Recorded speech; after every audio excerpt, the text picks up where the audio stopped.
नमस्कार शेतकरी मित्रांनो, सध्या संपूर्ण महाराष्ट्रातील शेतकऱ्यांचे लक्ष एकाच गोष्टीकडे लागलेले आहे, ती म्हणजे कर्जमाफी. पण गेल्या काही दिवसांमध्ये आलेल्या बातम्यानुसार शेतकऱ्यांच्या चिंतेमध्ये आणखीच भर पडलेली आहे. आता तसे पाहिले तर कर्जमाफी प्रक्रिया लांबणार का? आणि नियम व अटीमध्ये मोठे बदल होणार का? सर्वात महत्त्वाचा प्रश्न आणि मोठा प्रश्न म्हणजेच नेमकी कर्जमाफी कोणाला मिळणार आणि कोणत्या शेतकऱ्यांचा पत्ता यामधून कट होणार आणि कोणत्या शेतकऱ्यांना या कर्जमाफी योजनेचा लाभ होणार. जर तुम्हीही कर्जमाफीच्या आशेवर असाल तर तुमच्यासाठी हा व्हिडिओ अत्यंत महत्त्वाचा आहे.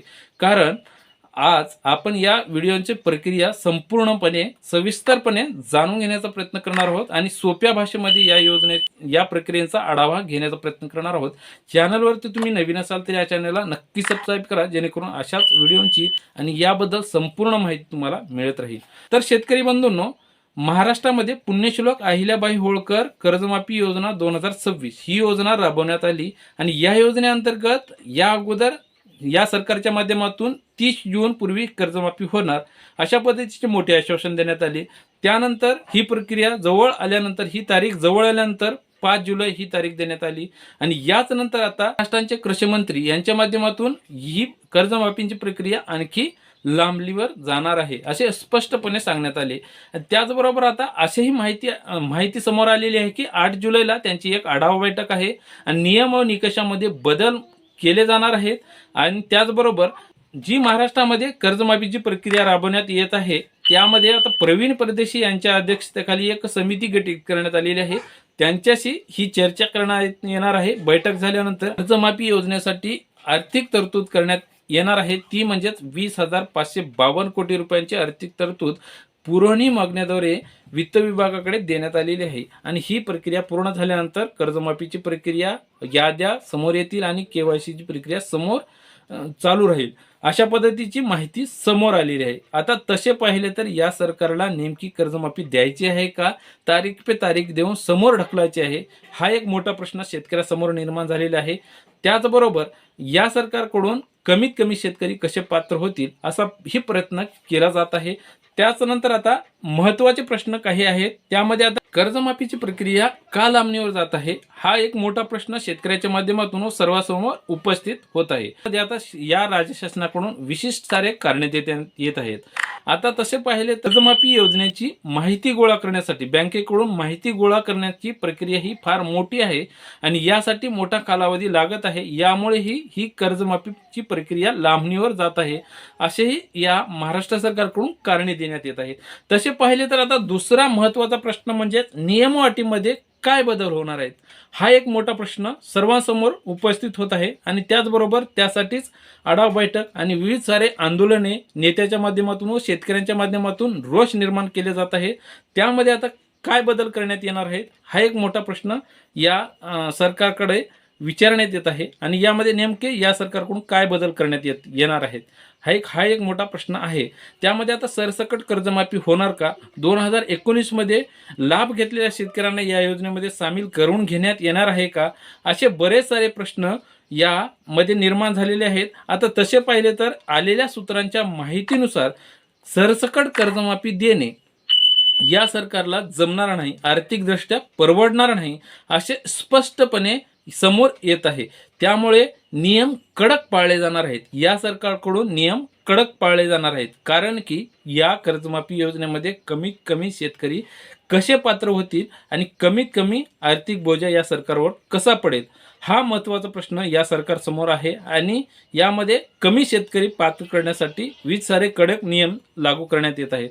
त्यामध्ये आता नियमित कर्ज परतफेड करणाऱ्या शेतकऱ्यांना 50,000 रुपयाचे प्रोत्साहनपर अनुदान देऊन या कर्जमाफी योजनेतून बाद करण्यात येणार आहे.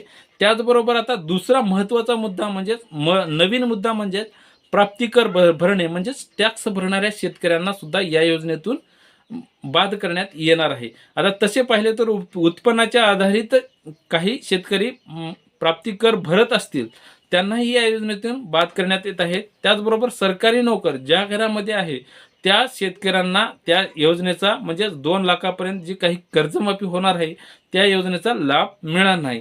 अशा पद्धतीचे जाचकाठी यामध्ये घालून कमीत कमी शेतकरी कसे पात्र होतील आणि ही प्रक्रिया त्यासाठीच लांबणीवर घालण्यात येत आहे.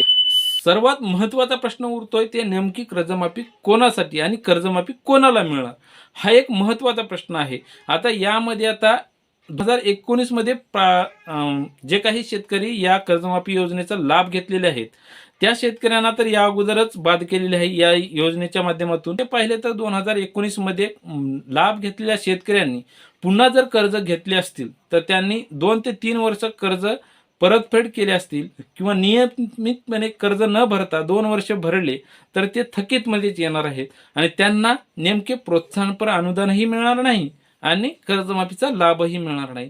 अशा शेतकऱ्यांनी नेमकं काय करावं, अशा शेतकऱ्यांचीच संख्या जास्त आहे. आता यामध्ये नेमकं हा प्रश्न सर्व शेतकऱ्यांसमोर पडलेला आहे आणि नेमकी शेतकऱ्यांची किती संख्या आहे आणि कोणाला कर्जमाफी मिळणार आहे हा एक प्रश्न निर्माण होत आहे. तर शेवटचा महत्त्वाचा प्रश्न असा आहे की कर्जमाफी नेमकी कोणाला मिळणार. तसं पाहिलं तर शेतकरी बंधूंनो, ज्यांचा मुख्य व्यवसाय केवळ शेती आहे आणि निसर्गाच्या लहरीपणामुळे त्या शेतकऱ्यांचे अतोनात प्रकारचे नुकसान होईल, त्यामुळे त्यामध्ये अतिवृष्टी असो, दुष्काळ असो किंवा इतर कारणामुळे या शेतकऱ्यांचे नुकसान झालेले असेल त्या शेतकऱ्यांना या कर्जमाफी योजनेचा लाभ होणार आहे का. त्याचबरोबर मध्यम किंवा अल्पभूधारक शेतकऱ्यांना या कर्जमाफी योजनेचा लाभ होणार. त्याचबरोबर थकबाकीदार शेतकऱ्यांसाठी काही नियम अटीमध्ये स्थितीलता येईल किंवा स्थितील करण्यात येतील आणि जेणेकरून गरजू शेतकऱ्यांना या योजनेचा फायदा होईल. अशा पद्धतीची या शेतकऱ्यांनाच लाभ मिळणार आहे, अशा पद्धतीची माहिती समोर येत आहे. तसेच तर शेतकरी मित्रांनो, सरकारकडून अद्याप देखील अधिकृत माहिती आणि अधिकृत नियमावली जाहीर झालेली नाही. हे प्राथमिक अंदाज हे सांगते की सरसकट कर्जमाफी नसेल तर ही कर्जमाफी फक्त नियम व निकषाच्या आधारितच असेल.